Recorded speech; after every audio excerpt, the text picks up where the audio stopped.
Hello guys, are you tired of doing your own homework? Then fear not because today we are going to build ultimate homework writing machine.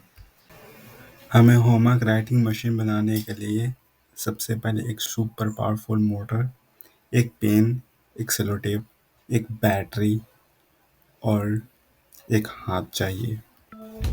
सबसे पहले एक sketch pen लेंगे, उसका पिछला हिस्सा निकाल के उसमें पेंसिल इंसर्ट कर देंगे और पेंसिल मोटर से अटैच रहेगा। फिर सेलो टेप से उसको चिपका देंगे ताकि वो मूवमेंट ना करे।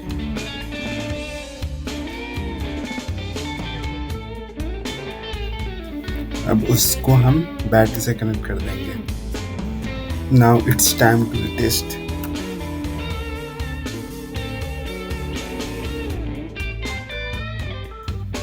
Wow, it is working guys.